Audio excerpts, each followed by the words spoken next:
In this lecture, I plan to deal with Alexander's final campaigns in India, essentially stretching from July of 326 BC to almost a year later, July of 325 BC, where Alexander and his Macedonians find themselves at the mouth of the Indus River at the ancient city of Patala, which, given the changes in geography, is more or less equivalent to the modern equivalent of Karachi. It's essentially the port at the mouth of the Indus River in 325 BC, which of course is quite different from what it looks like today.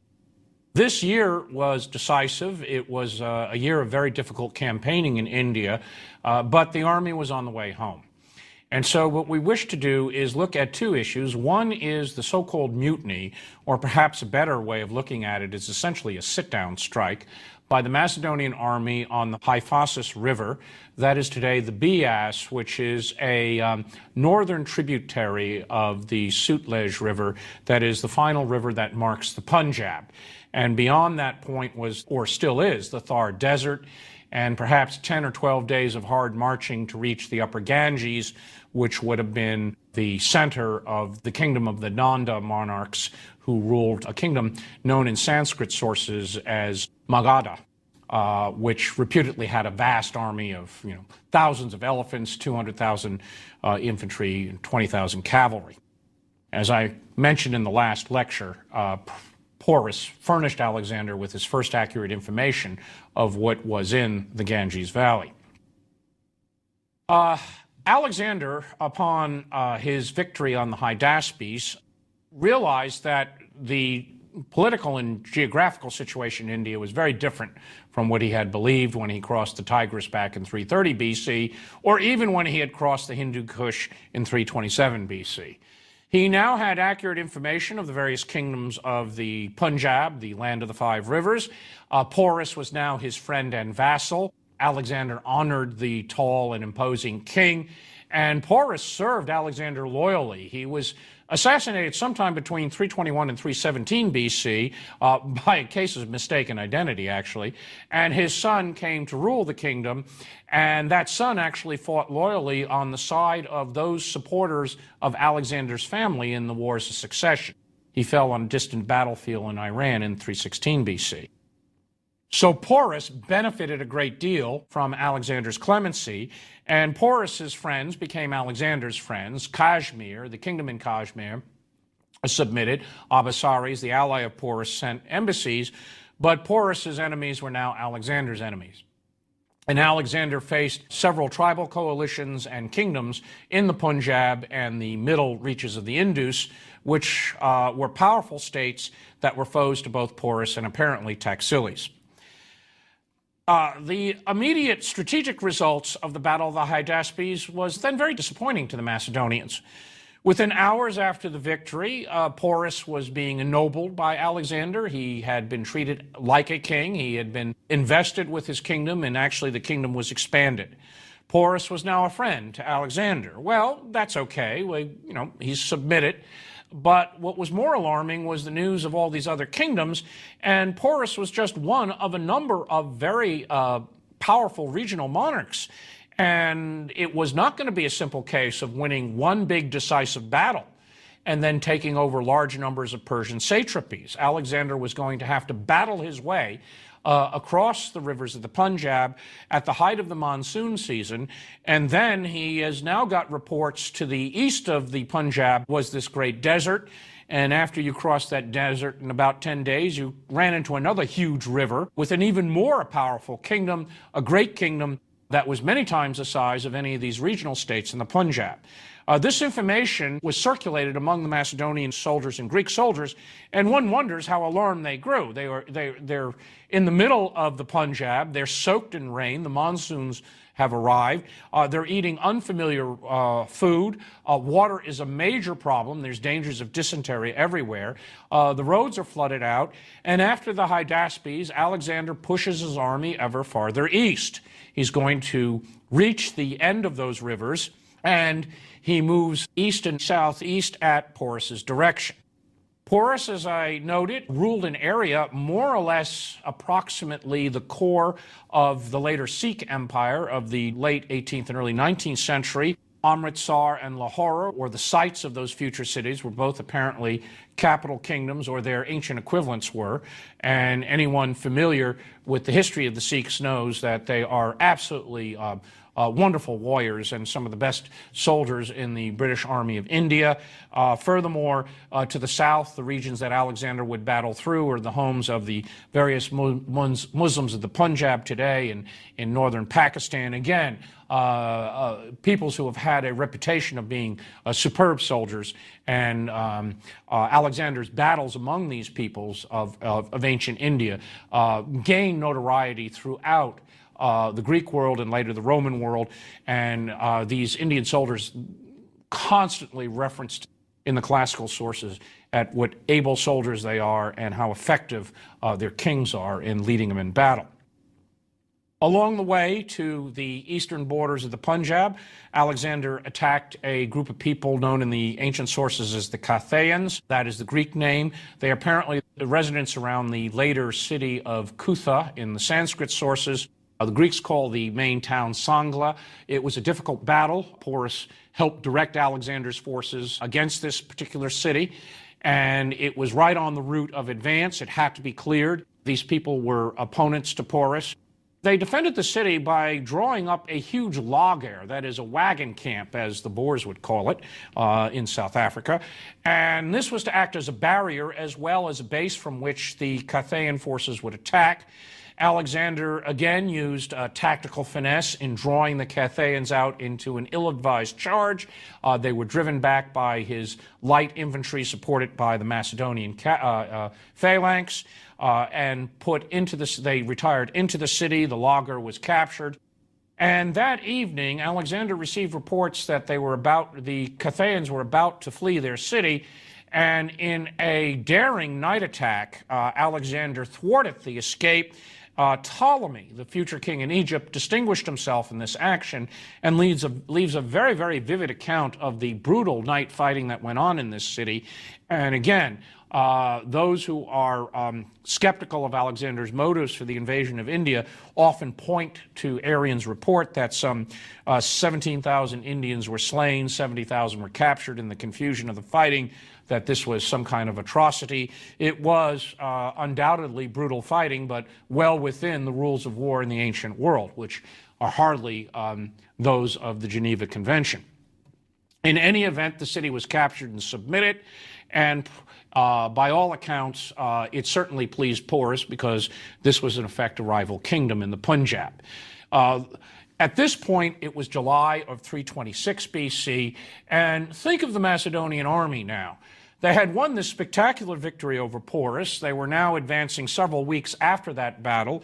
There were no great jubilant crowds. It wasn't as if you entered Gordian for the winner, as they did after the Battle of the Granicus, or Issus, in effect, won you Phoenicia and Egypt. Gaugamela gave you Babylon. What a great place. And then Persepolis and Susa. Instead, they were battling against city after city, medium-sized city, commanding points along their route, and the fighting was just mounting. The rains were continuing. The conditions were brutal on the Macedonians. They're very unfamiliar. And even though the Macedonians had not suffered many losses, morale was plummeting at this point. It's clear that India was going to stretch out for acres and acres, and those acres were populated with ever more recalcitrant kingdoms and, above all, dreaded elephants. By about a month after the victory on the Hydaspes, Alexander had penetrated virtually to the limit of the Punjab. He was on the banks of the Bias River. The Hyphasis is the ancient name of the river. And at that point, it is clear that the army's morale and courage and just endurance was at its limit. Arrian astutely remarks that after the fighting across the Punjab, Alexander, as he would say, was bent upon still further conquest so long as a single hostile element remained. There could, he felt, be no end to the war. That's Arrian's judgment based on reading the various accounts from Alexander's time, and Arrian's comment is well taken. At this point, Alexander got these reports from Porus, and his reaction apparently was, great, we have more kingdoms to conquer in the Ganges Valley, and then we'll turn around and we'll finish up on the Indus. We'll get rid of these annoying people known as the Malai and Oxydraci, who are in the middle Indus and foes to Porus, and then we'll have the whole world under our control. The Macedonian army, however, was not so sanguine about it. They had been fighting continually since they had arrived in India. They faced very, very difficult conditions. Everything was unfamiliar. And the reports, which seem to be accurate, is that the Nanda kings to the east could field impressive forces, including elephants. Historians have disputed what would have happened if Alexander had crossed the Hyphasis River and then entered the Ganges Valley. Some have argued that Alexander, in a way, was saved from disaster by the exhaustion of his army. The Macedonians refused to move, and we'll get into that in a moment, the so-called mutiny. But if it had moved, if they had gone over the Hyphasis, some believe that Alexander, well, he would have risked disaster. He probably would have found disaster. The natural comparison to be made is this is the order that would have led to Alexander's demise, comparable to Napoleon's decision to invade Russia in 1812. The conclusion is, don't do it. There's still a good deal of speculation. The Nanda kingdom, for all of its strengths, was rather weak. The monarchy itself was unpopular. The Nanda royal family were outsiders. They were disliked by the priestly and warrior caste, particularly the Brahmins, the priestly caste, and they were not well remembered in the literature. And it was these same elements that joined up with the young conqueror Chandragupta, who was of the generation after Alexander, who overthrew this kingdom and built the Mauryan Empire, the first great empire we know of in India, which essentially controls the Indus, the Ganges, and most of the Deccan. Some think that Alexander might well have won his victories in the Ganges Valley, but the result would be the problem of ruling this distant land. To rule this area from the Indus to the Ganges would require a relocation in India proper, and Alexander was, after all, bent on returning to the Persian capitals and probably ultimately to the Mediterranean world. So it's anyone's guess what could have happened. Later, Greco-Bactrian kings from Central Asia conquered the Ganges, King Demetrius, but he removed his court, in effect, into India, just as later Muslim conquerors did. One thinks particularly of the slave sultans of Delhi or the Mauryan or the Mughal emperors. In any event, it was not to be. We have reports from all of the sources about what happened at the mutiny in July of 326 BC.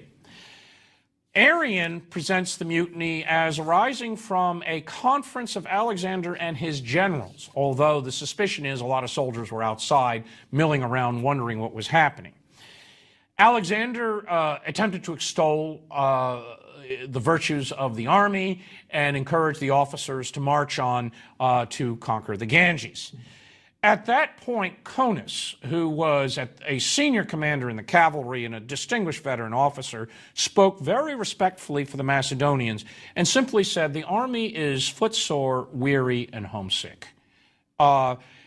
It's too long. We've been away for over almost 8 years. They had now penetrated over 11,000 miles from their homeland. The army was just exhausted. Alexander was taken aback. He was surprised. Many of the officers nodded in agreement with Kenneth. He attempted to encourage them by pointing out all of their hardships together. And finally, he couldn't convince the officers. He retired into his tent, just as Achilles would, and for 3 days would not communicate with anyone, and then came out of the tent, marched down to the Hyphasis River, the Bias today, offered sacrifice, and the crossings were not favorable, so Alexander at that point ordered a return home. The army was delirious with joy and ready to march. Curtius and Diodorus report a lot of the same elements of the story, but they have Konneth speaking not before the officers, but to a whole General Assembly of the Army. And we're not sure if it happened that way or whether it was really just with the officer corps. My suspicion is that it may have been, Arian's count may be valid at this point, but it's anyone's guess. Konneth, again, in all of these accounts, is very respectful to Alexander. There is no criticism of his policies, no drawing upon the memories of the ugly disputes with Clitus or Callisthenes. Instead, it was just pure exhaustion on the part of the army. They want to go home. Plutarch also speaks of the general disaffection in the ranks. He adds a very important detail, and I'm sure it happened. When Alexander got the ill omens at the sacrifice, he built vast altars and statues to the Olympian gods to mark the farthest limit of his expedition, his anabasis. And I suspect that this is what happened. Diodorus confirms the detail as well, and this marked in Alexander's mind and in the mind of his army the limits of the world as they knew it. What lay beyond in the Ganges Valley was, well, that was really something else. And as Konneth pointed out, and probably many of the veterans, let us return home. You can raise a new and fresh army. Now that you have the information, you can come back and conquer the Ganges. A later story was circulated, and it got into Plutarch's account, that a young man, an Indian, was present at these events. Sandrocotus is the name that Plutarch gives to this figure, which is the Greek name for Chandragupta, the future emperor of India, that he actually witnessed these events. Now, it's an apocryphal story, but it's a story that the ancients loved to tell. You know, Alexander is the conqueror who is completing his career. Chandragupta is a boy observing Alexander, and in a way will be Alexander's imitator in India. And it's the sort of literary conceit one would expect. It's not true, but, you know, one would like it to be true. Certainly it's something that could be done very masterfully in a novel or a movie. In any case, Alexander relented, and he decided to return home. The whole incident underscores not so much rising widespread opposition over Alexander's policies, the winning over the Persians, as just the exhaustion of the army, and in a way Alexander issuing the order that every commander worries about, the order that won't be obeyed.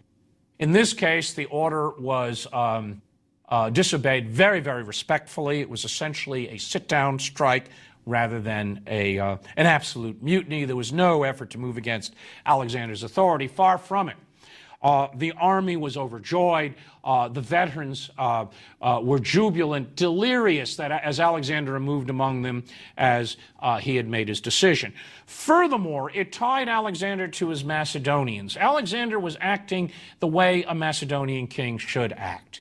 And that is, Macedonian kings, yes, they had power, but they had to pay attention to their subjects, both the nobles, men such as Konneth, who were officers, as well as the phalangites and the other men in the army. That is, the king had to be accessible. Some have seen this as in the tradition of the Homeric kings that are described in the Iliad and the Odyssey. But whatever the case, whether he had first approached the officers in council rather than a general assembly, overall, Alexander listened to his soldiers on this one point. He undoubtedly was surprised. He realized that for a moment he had lost his charismatic hold over his men, but that proved brief. As we will soon see in their return home, they have to march down the Indus River and then eventually across the Gedrosan Desert. Again, it is a matter of interpretation what to make of these accounts. A sinister Alexander could be easily constructed from these accounts as a megalomaniac who was thwarted, and that in the next year, the fighting going from July of 326 to July of 325 BC, this was very, very tough fighting, that Alexander deliberately had his army battle its way down the Indus and home as a way to punish them, or at least to reassert his authority. That's one way to look at it. And surely there are those who would see Alexander in that light. On the other hand, Alexander's fighting in these regions, which we'll discuss in a moment, required inspired generalship. It required his example.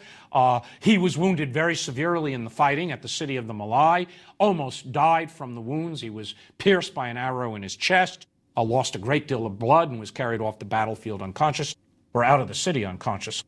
The army was almost broken in its morale. And when he recovered and was again greeted his soldiers, the army went delirious. And we'll see again in the march across the Gedrosian desert to return to Susa and Persepolis. Well, Persepolis is no longer there, Babylon. Again, it was Alexander who inspired the southern column that he led through the desert and got them home. So the case of a megalomaniacal Alexander can easily be overdrawn here. And second, there was really no other way to go home. He would have to move down the Indus Valley, and part of the forces would move through the traditional routes that were taken in 329 BC to invade Bactria. The rest would get down to the Indus. He would build ships. Part of the army would return by sea. He would march along the shores. The actual plan for the return was very, very well done. To move back over the Hindu Kush into Bactria was going in the wrong direction.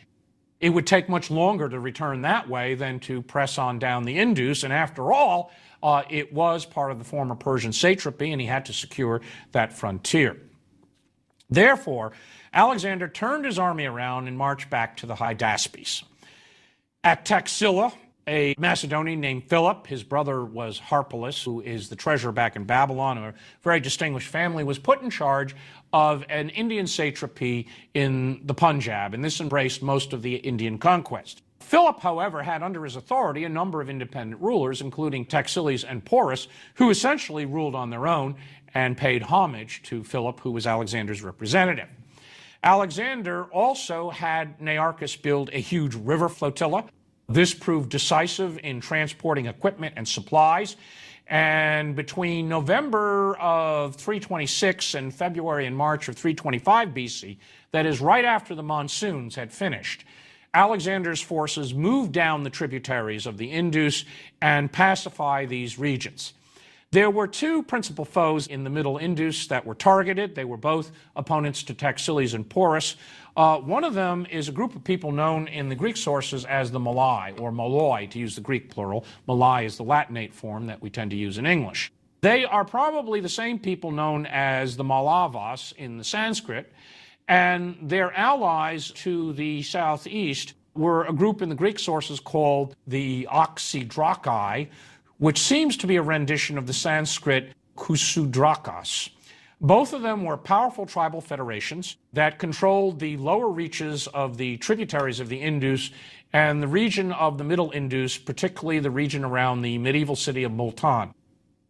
In this area, Alexander carried out some very, very tough campaigning, wars of pacification. Craterus and Hephaestion were both entrusted with independent columns, and the army moved down both banks of a river with the fleet between them providing supplies. In these actions, there were already growing tensions within the officer corps, and these will become very, very evident when Alexander gets back to the west, back to Susa and Babylon. Craterus and Hephaestion clashed repeatedly. Alexander had difficulty in keeping his officers in line. Craterus always prided himself as being Philobasileus, I love my king, as a sense of duty, and would call Hephaestion, you are Philo Alexandros, that is, you're just a personal friend, and you're really an interloper, and you owe so much to the king's favor rather than your ability. Hephaestion seems to have been better in administrative affairs rather than on the battlefield. Craterus was clearly a very, very able second commander and a fine general.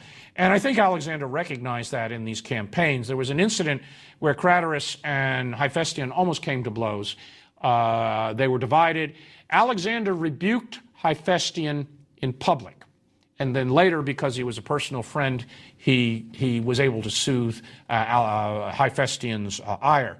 Whereas Craterus, he simply moved off to the side and told him in private, we can't have this. We must remain together. We must remain disciplined.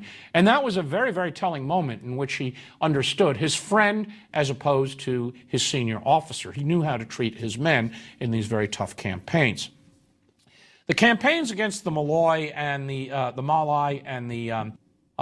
Oxydraci had a number of important battles for possession of settlements. The descriptions are difficult to follow. But the most dramatic was told in all the sources, and particularly by Arrian, and it goes back to Ptolemy's source, and that is the army was reluctant to storm a particular city of the Malay, and Alexander mounted the ladder and went over first onto the walls. He was followed by several of his close companions, including Leonatus. There are a number of people who claimed to be with him. It's hard to know who they were. Pacustes was the other. Ptolemy, I mean, everyone claims I was on the walls, but Pacustes and Leonatus were clearly there. Alexander, in the course of mounting the battlement, was pierced by an arrow. He was nearly killed, and his close companions fought to save him. And the army was taken aback that Alexander went over the top first. Many of the ladders apparently broke. The army went wild. The news went out that Alexander had been wounded, and literally the Macedonians tore the city apart. They got in there and slaughtered everyone, and Alexander was near death by the time they found him. He was taken out of the city unconscious. It took him months to convalesce, and when he did recover and greet his army, again, it went absolutely jubilant, delirious that the king had risen. At that point, it was nearing the middle of the year 325 BC, and the army resumed its march along the lower Indus, again subduing some very tough tribes. One of them commanded by a ruler named Sambus, who controlled various native peoples to the west of the Indus in the mountain zones. Musicanus was another foe they overcame. He ruled the lower Sind from the medieval city of Vellore, is the best guess. Both of these campaigns involved tough fighting, but the army at this point knew that their trials and tribulations were almost over. In July of 325 BC, the army reached the mouth of the Indus. They were at the city of Patala. They could look some 8,000 miles to the west in the direction of home. It had been almost 9 years since the army had wintered at Gordian, since anyone had seen the Mediterranean world, at least among the veterans. They had reached the limits of the world. They may have been footsore, they may have been exhausted, but they had conquered India as it was understood by the Greeks. The whole of the Indus Valley and its upper regions, the land of the five rivers, the Punjab, had been organized into two great satrapies. One centered at Taxila, ruled by Philip. Another one by Python, a trusted officer of the phalanx who ruled the lower reaches of India, and Alexander could begin preparations for the final return home. It had been a remarkable campaign. The army had fought continually. There had been no break with winter quarters, because essentially you're moving through a land of monsoon seasons and dry seasons. The Macedonians had held up to some of the toughest conditions yet. They had fought unfamiliar foes. They had fought against elephants. They had solved logistical problems that would tax the British Army of the 19th century in moving forces through this land. Above all, they had fought some of the finest soldiers in the entire of the Indian subcontinent. And by the time they had reached the mouth of the Indus, they were ready to go home. Whether they were mutinous or discontented with Alexander, the sources don't tell us. But at the base of the Indus, Alexander offered sacrifice to Poseidon, carried out the proper propitiatory rites, invoked the Olympian gods, and the army must have witnessed this with awe, with jubilation. They had reached the ends of the earth. They were now turning home. And I think most of those veterans knew in their mind, while it was a tough march home westward, they had just accomplished an anabasis, a march, an event that was beyond all other events in history, and they had done it with the greatest king who had ever lived.